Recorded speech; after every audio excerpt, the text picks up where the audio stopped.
As you get back to business, small things can make a big difference, like marking safe distances with floor tape and posting reminders to wash hands. As always, Granger is here to help, offering supplies and solutions for every industry. Free access to product specialists, 24/7 support, safety recovery guides, and more. It's part of our commitment to help you adapt and recover in these challenging times. Call, click Granger.com, or just stop by. Granger, for the ones who get it done.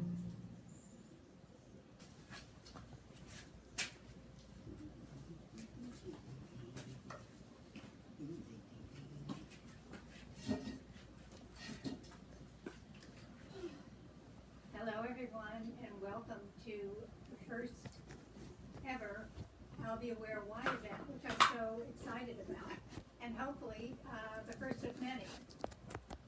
We have our wonderful tour guide over here who I'm going to introduce in a minute, but I wanted to tell you a little bit about Albie Aware. My name is Amanda Nelson, and I'm the Executive Director of Albie Aware, and I'm so pleased to be here. Albie Aware has been around since 2004. It was started by a great man named Doug Carson, who's watching right now with his fabulous wife, Melinda.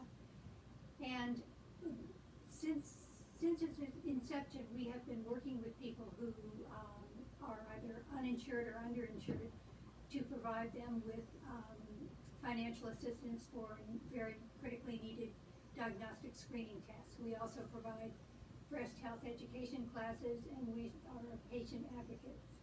So I'm, again, so pleased to be here, and there are a couple people I want to thank. One, the first, of course, is Epicurean Wines. Cindy Oswald up in Seattle and Epicurean, they're the ones that have supplied all the wine to us at a very, very Can't hear you. good price. Nothing?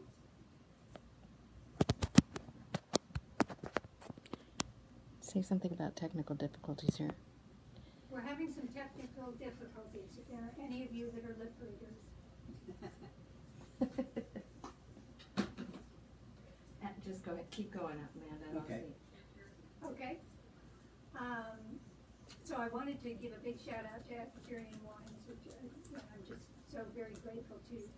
And I also wanted to thank Mike Willis, who set up the website for us. He did the website shopping cart. He did a really, really great job, so a big shout out to Mike as well. So now I'm going to introduce you to your tour guide, and that is Mr. Brian Klassen, who is the National Sales Director at Epicurean. He also has his finger in many, many wine pies, it sounds like. He has managed a winery up there in Hunter Valley in Australia. He has his own wines, which he blends. He's a part owner of Hubby Vineyards, and he does a whole lot of wine things. So I will let Brian take it away, and again, enjoy your tour. Thanks, Amanda. I don't think I've ever been told a tour guide, but there's a first for everything. I want to tell everybody that I feel very lucky or blessed to be asked to do this. Cancer has touched my family quite a bit as well, so I'm very familiar with it and the struggles inherent in that. I know Kathy and Amanda very well, and I just think what Albie Aware does in the Sacramento region is fantastic. I think it is a resource that a lot of people need to rely on, and I think you do brilliant, brilliant things. I'm not going to be a tour guide the whole time, but I do want to bring you up to speed on a few things about Australia and Australian wine in the U.S. These are challenging times right now, and my role as the National Sales Director for Epicurean is usually has me traveling to 50 states across the country, selling our wines in person, to doing sales meetings and presentations. I think one of the changes that we're seeing is what we're witnessing today, which is more of these virtual tastings, these Zoom tastings. They're becoming very effective. I don't know if there is going to be a new normal or what it's going to be, but I've been enjoying doing less travel and doing these Zoom meetings. Are very, very effective. And I think that this may be the new normal. I think wine sales are overall up these days. I say that with my head held low. I'm trying to keep under the radar because we're not here at the misfortune of others, but people are drinking a great deal of wine. As you know, restaurants are closed. But the sale of wine through retail outlets is more than making up for that. And something that's really, really important to this event is that DTC, direct-to-consumer sales, are up almost 300%. So you are one of 25 million people that are going to be buying wine via the internet this year. So a lot of people are buying. That is their new normal for them. That's how they buy wine. Let's talk about Australia, this beautiful country here. You can see it's kind of similar in shape to the United States, and something that you may not know is that Australia is the same size as the United States in terms of geographical mass. Different thing though is that there's only 18 million people in Australia, so basically 1/20th the size of population. I do have to tell you that there are 50 million sheep, however, so that maybe counteracts it a little bit. So it is sparse. It's a sparse country. Most of the population lives along the eastern seaboard here in the major cities of Canberra, Melbourne, Sydney, Brisbane, and then over in Adelaide and the Margaret River area. So it's all along the coast. It is upside down, so we're talking the southern hemisphere. So when you go south to Tasmania, it gets colder because you're getting closer to Antarctica. As you go north, you go closer to the equator, so it gets hot. A few more tidbits about Australia that are kind of interesting. Right now, it's 11 o'clock in the morning on Sunday in Australia, and it's 50 degrees Fahrenheit in Adelaide, the center of wine industry in Australia. Australia has, as a country, has been around a similar amount of time to the United States. There's a lot of similarities between the two countries. Our bicentennial in Australia was not far from your bicentennial. It does snow in Australia, believe it or not. Down here, it does snow in the inland. Drinking age is 18, and something that's really germane to what our climate over here is that it is illegal to not vote. So that's kind of some interesting things about Australia. The relationship between Australia and the United States dates back in many ways to the Vietnam War. There is a saying in Australia that people still say, and it's called "all the way with LBJ." And that means during the Vietnam War, and a lot of us don't know this in North America, but Australia participated as an ally to the United States in the Vietnam War. All the way with LBJ refers, of course, to Lyndon Baines Johnson. Australia is also a place for R&R for the Australian sailors and Australian armed services. So a lot of people visited, a lot of servicemen visited Australia during the Vietnam War. One thing I experienced when I lived in Sydney and lived in Australia, I lived there for 3 years, and 1 year I lived in Sydney, and my ex-wife's family, they adopted a sailor for the weekend. And this is a great program. When you see a giant aircraft carrier or destroyer coming into Sydney Harbor, there is a line around the city, basically, of people that have made appointments to take a sailor away for the weekend, to take them for family barbecues, to take them to their beach houses, and take them and show them their great city. And I thought that was the most beautiful thing I'd seen, people supporting American servicemen who've been at sea for a long time. So Australia's always been a great ally of the United States, and so it's a natural that we sell a lot of Australian wine in the United States. We're getting close to the end of my geography lesson, so just hang in there.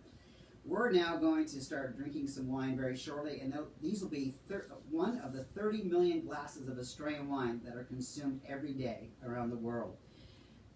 What makes Australian wine distinct? Okay, so we're very familiar with our wine industry here in the United States, and it's interesting to note that both industries, the Australian wine industry and the wine industry in California, started around the same time, around 1850.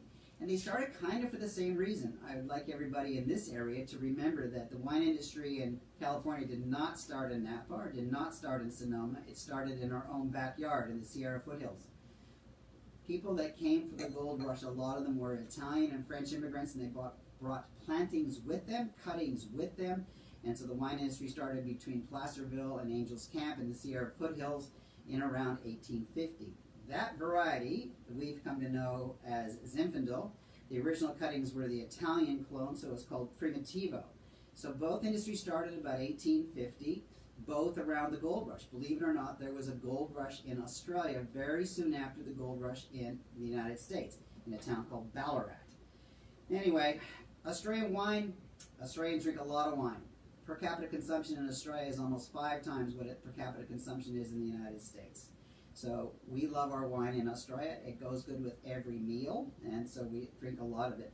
Australia produces a lot of wine. We are in the top 5 of countries of production. So we produce a great deal of wine, and we sell it all over the world. Some interesting things about Australian wine and winemaking is diversity.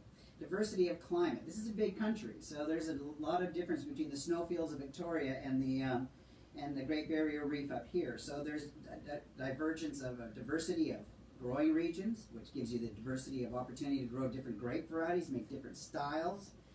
I think the thing that gets me more than anything about Australian wine that I'm proud of is innovation. Innovation, if you're talking to any winery that's ever employed an Australian winemaker, they will come away saying, yeah, he came up with this idea, he came up with that idea. And innovation is a result of the ability of Australian winemakers to become flying winemakers. If we're making wine in the Southern Hemisphere, we're making wine January through March. Obviously, we get that done, take a week off, and then we're able to fly to the Northern Hemisphere, France, Germany, Italy, the United States, and make wine in other countries. So you're exposed to all kinds of different styles and thoughts and processes and styles. And so I think the innovation that Australian winemakers bring to the world is their number one asset. I would be remiss if I did not bring up the fact that women in wine is an important category in our industry these days, and we're very proud that the percentage of women winemakers in Australia is higher than any other country in the world. Also very proud to note that our company, Epicurean Wines, is led by a woman as well, the aforementioned Cindy Oswald. So we are a woman-owned wine company in the United States. Australian wine in the U.S., trust me, we're going to get to wine pretty soon. But this is just nice background. We're the number 3 country of origin in the United States for wine imports. Those pesky Italians are number 1, and those crazy Frenchmen are number 2. We're number 3. So 14% of all import wines in the United States are from Australia. We spill more than New Zealand makes. We spill more than Chile and Argentina make. So we're a big producer, a big category, and I say that in jest because we love our friends from those other growing regions too. We do about 10 million cases in the United States of Australian wine, and it's growing. Let's remember Michael Jordan. What number was Michael Jordan? Alex?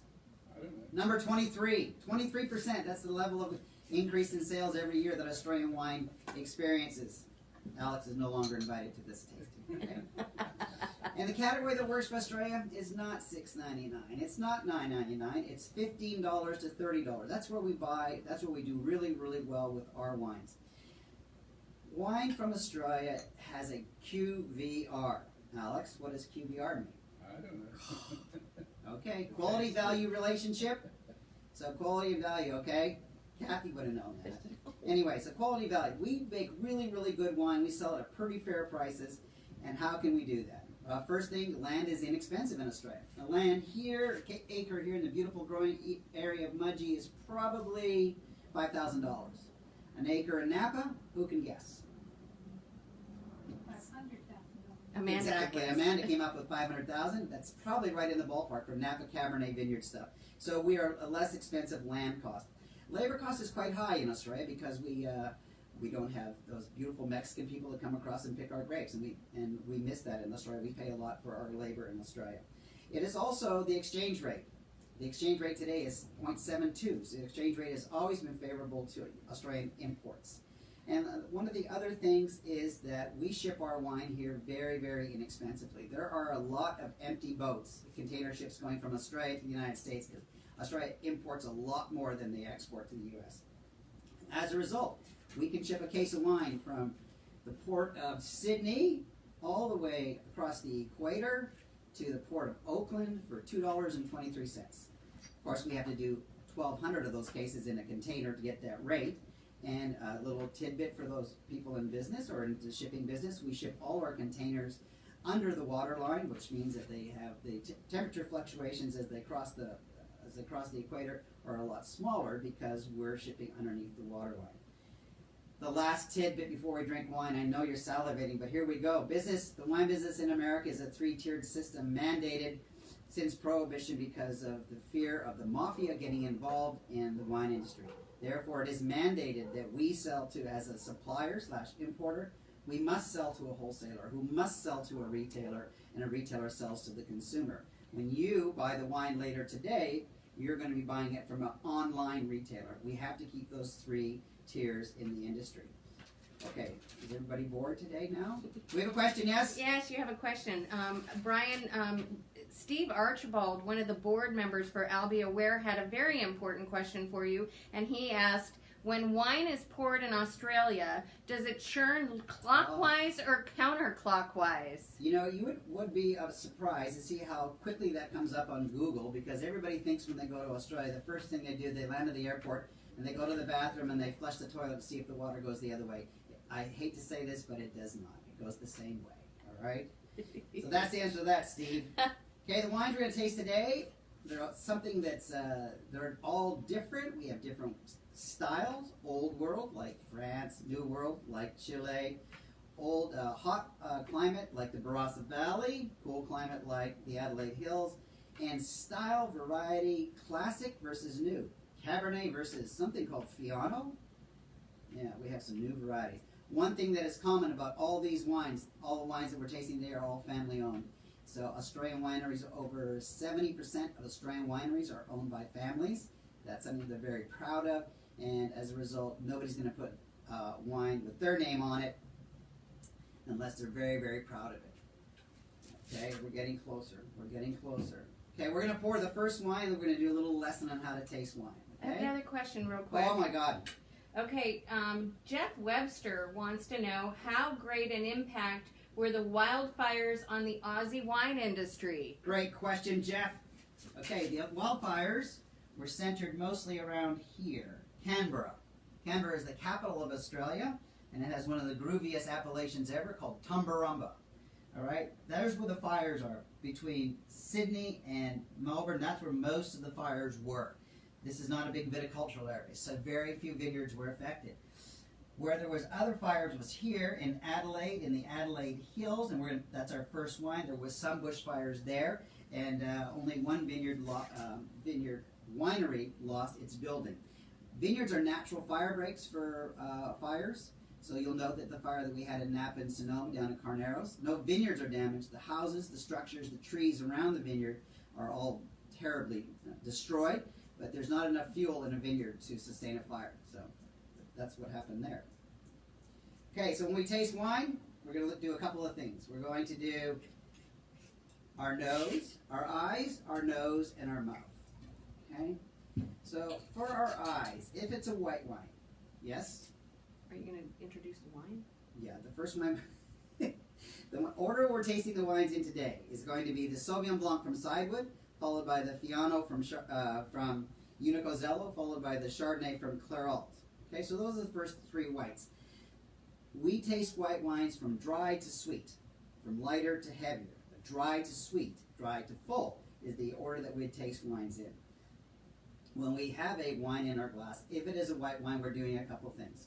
First of all, we're all being trendy and swirling it around like this. But more importantly, pull it up to something white, or look at it clearly. And in a white wine, I want everybody to know there's never, ever a white wine, or a red wine for that matter, that should be cloudy, should be opaque. You should be able to see through any wine. And you should also make sure that the light jumps off the glass, jumps off the wine. There's some brightness to the wine. You don't want dead, dull wines. You don't want opaque wines. So you want to take a look at the color. What can the color tell you in addition to the fact that it's bright and it's well made? It can also tell you the age of the wine.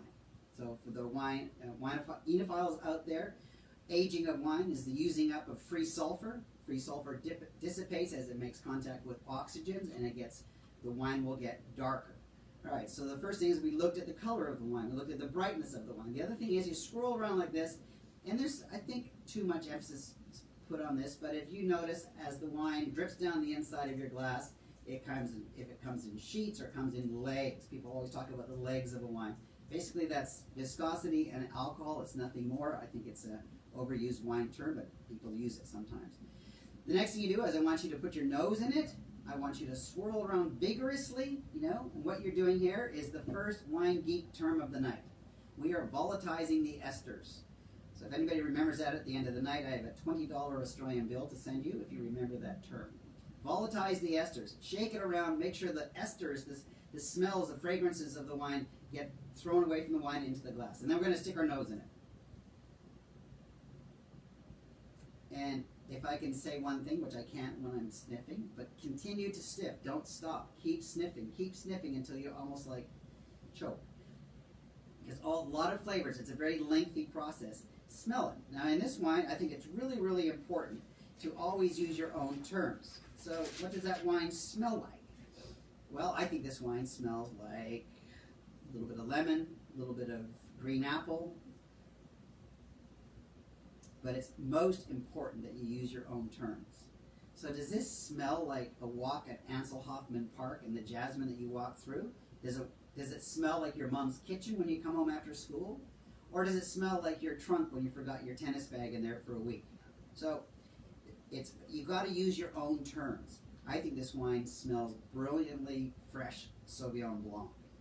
Okay, this is the Sidewood Adelaide Hills Sauvignon Blanc. Now that we know how to taste wine and smell wine, I want to tell you a little bit about this. So let's have a little taste of it. And if you can, move your mouth forward over the glass, and when you're putting the wine in your mouth, suck a little air in your mouth at the same time.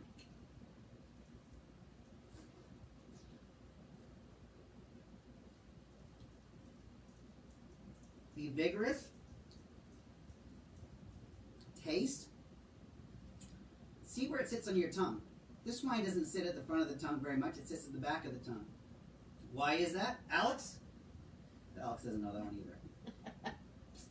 Fruit weight and sweet is at the front of your palate. Tannin and acidity is at the back of the palate. And this is where this wine has the effect, obviously. All the back of the palate. And that is because this is a cool climate wine. What does cool climate wine mean? It means that axis of acidity to sugar is tilted in the favor of acidity. It's fresh. Now why is that? Because you don't get as much sunshine. You don't get as many heat days or heat units. So the wine, the development of acidity is allowed to stay there. Your pHs are low, your acid is high, and your sugar is pretty modest because you don't have a lot of development of raw sugar in the fruit. This simply don't get as sweet. I'd like to tell you about Sidewood and what the winery is all about. This is a 300-acre estate. What does estate-owned or estate-grown mean? It's a term that nobody really knows, but I do. Estate-grown simply means that the winery owns those vineyards. The winery's not buying those grapes by the ton from somebody else. They do not have to be. The vineyard does not have to be contiguous to the winery. It just has to own those vineyards. So this is one of the 300 acres of fruit that the owners of Sidewood control and turn it into their family winery. The family that owns Sidewood, I've never met a more committed family. It's Owen and Cassandra Inglis and their kids. They are a perfect example of the adage that we use in the wine industry often is, how do you make a small fortune in the wine industry? And the answer is, start with a large one. It takes a lot of money to make wine, and these people are incredibly passionate about it. They're very successful business people from Hong Kong is where they made their business successes.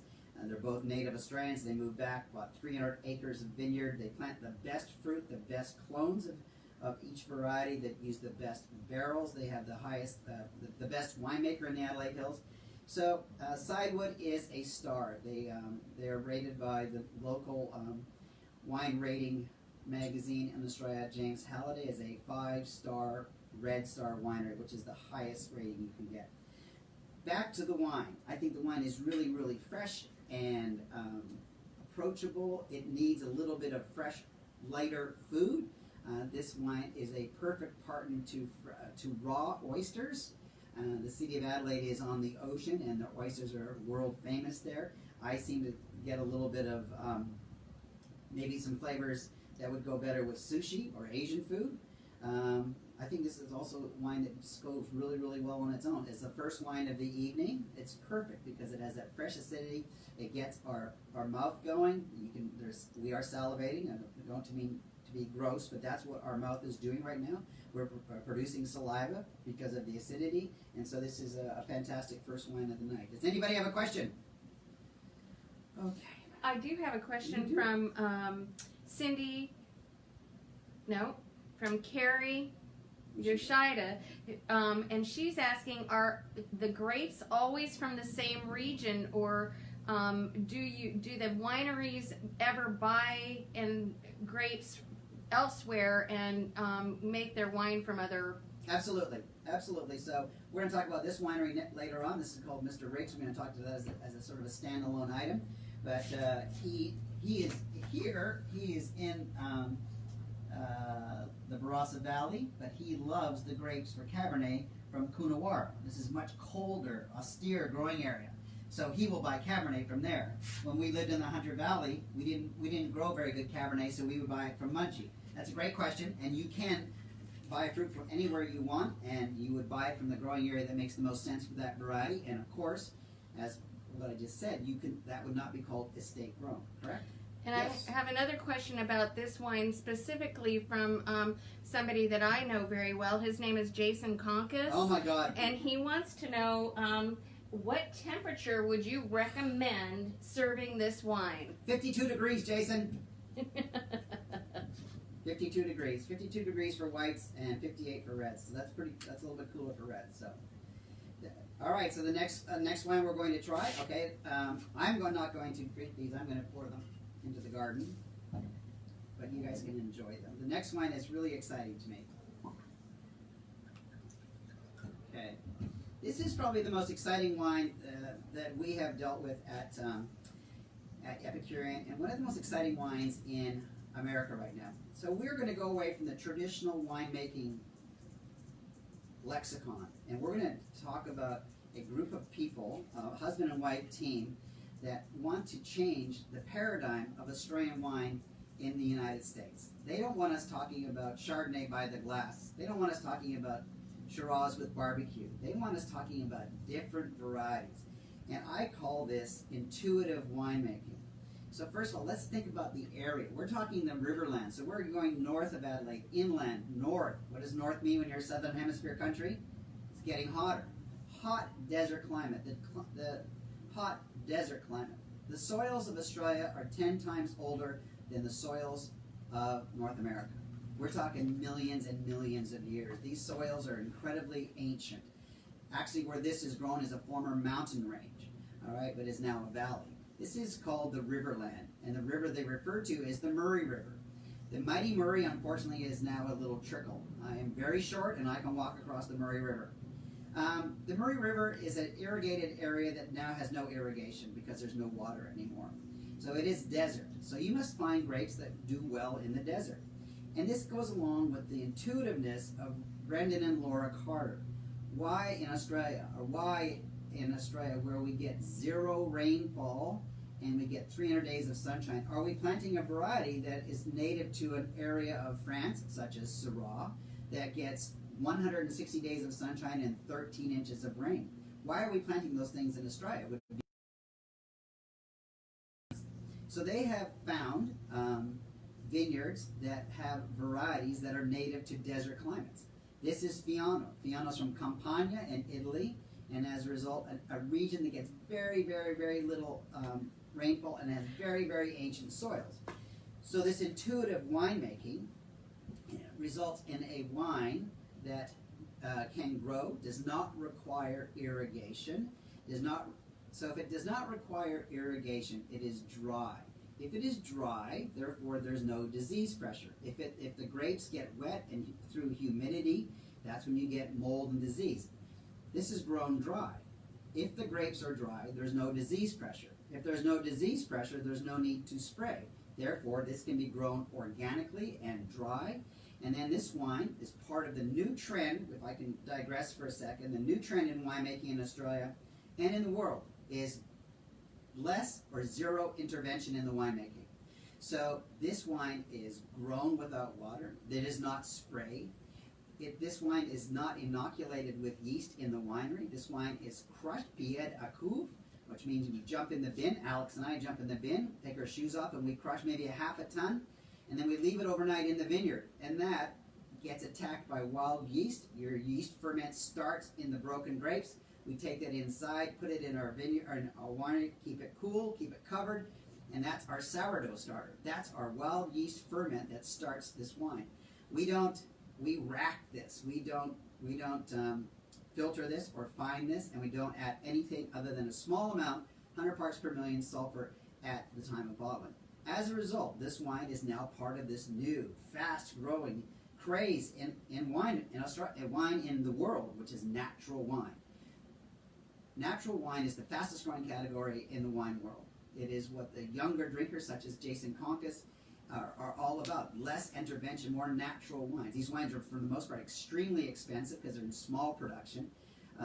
This one is a natural wine, but we don't sell it as such. We sell it at Epicurean as a fantastic, intuitively made wine.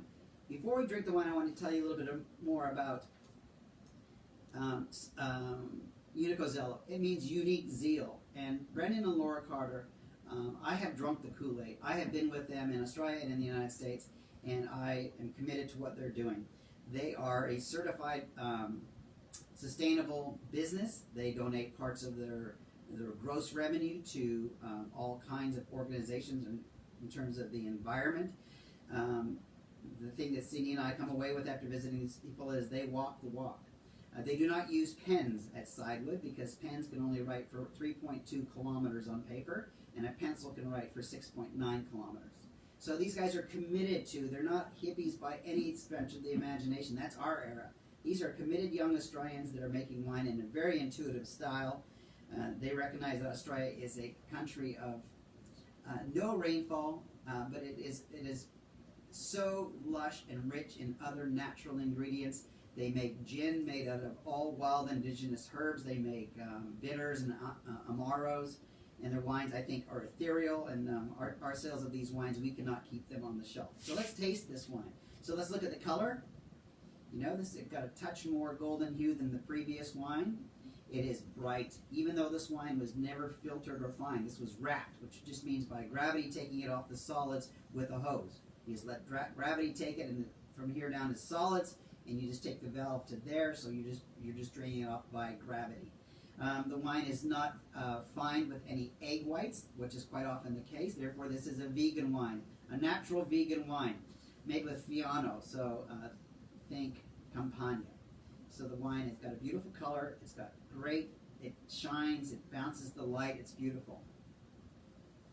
And when you smell this wine, it is different. This has a hint. I'm not going to put words in anybody's mouth, but this wine has more anise. This has more licorice. This has a little bit of crushed petals in it. This wine has some really, really nice characteristics. And then I think when we put this wine on our palate, we're going to find that it has, again, an effect closer to the back because of its acidity. But I think you're going to think it's something on the middle of your palate and a little at the front. It's got some fruit weight, but here's my second wine, geeky term of the night. It has texture.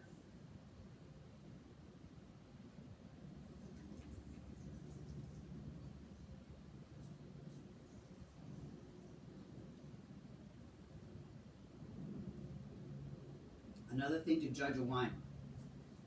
When you swallow that mouthful of wine, think, how long is that effect with me? That's called the length of the wine. The length of the wine, and this wine is still going on with me. This is the easiest way to ascertain the quality of a wine is its length. White or red. This wine is pulling my mouth together. There's effect at the front of the palate because there is fruit, there's texture in the middle, there's great acidity at the back. But this wine has great length. Think Pinot Grigio with more texture, with more body, with more attributes, with more detail. But this is where we're very successful with this wine. They make great red wines also with the same intuitive winemaking. Wines from the island of Sicily made with, grapes from the island of Sicily, Nero d'Avolo, wines from Piedmont in northern Italy. So look for those wines or consider them when you're buying your wines after this tasting.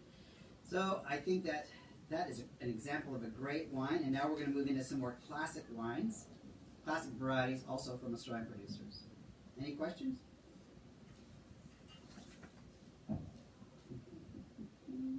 Are any of the wines that we're going to be drinking tonight from commercial wineries?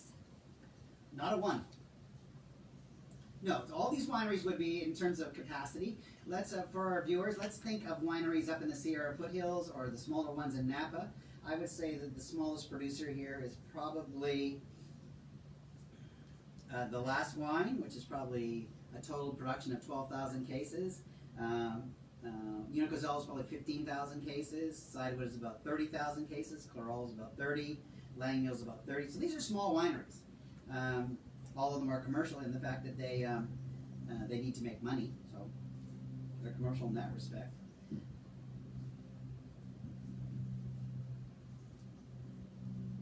Okay, next wine, a favorite. Okay, you guys have it? Do you have an empty glass? Yeah. Regarding, can I ask one more question Yeah. about the piano here? Absolutely. Tony Gates would like to know if what you would pair the piano with. Just the same things that you would pair Pinot Grigio with.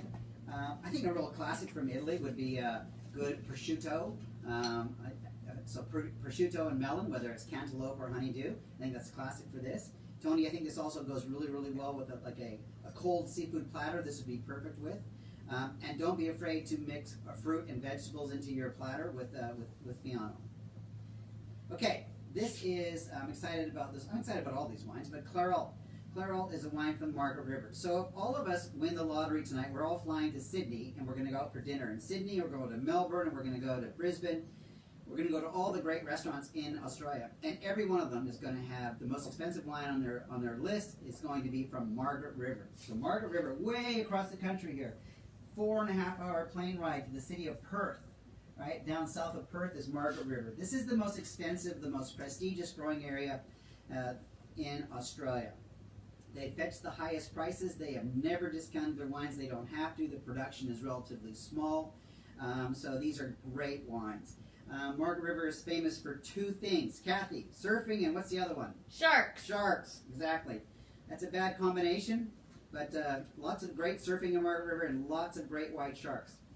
All right, for you, those of you that are, what do you call it when you look into the sky? Astronomers? Astronomers. Lex Clairault was the first gentleman in the world to predict Halley's Comet. So that's a pretty famous guy. Clairault is now the name of this winery, but it's also the name of the peninsula that juts out into the ocean, the Indian Ocean, in Margaret River where these vines are. This is a really an interesting American aspect to this winery. This winery is owned by Bill Stryker, based in Avenue of the Americas, Manhattan, and he's owned this for quite some time. And he, after 9/11, picked up his kids and his wife, and he flew to Margaret River and spent the next year there, trying to figure out what he was going to do. And he expanded his viticulture, his vineyards, and his winery there. And I think this is an amazing glass of wine. When you think of Margaret River, think of the old world. We have innovation. We've been talking about that. We have lighter styles of wine. But Chardonnay. Where's Chardonnay from in the world? Burgundy. The great wines of the world are from Burgundy. And this is an example of making a Burgundian style of Chardonnay. What do you mean by Burgundian? French oak. French oak rather than American oak. Here's another wine geeky term. American oak is fantastic for some Cabernet and some Merlots because it gives off a cedary character. It's much more rough-hewn, and the flavors are more one-dimensional. French oak, much more expensive. Kathy, how much is a French oak barrel? $1,000. That's for a 55-gallon barrique. It's $1,000. It's expensive, but it gives off this vanilla flavor.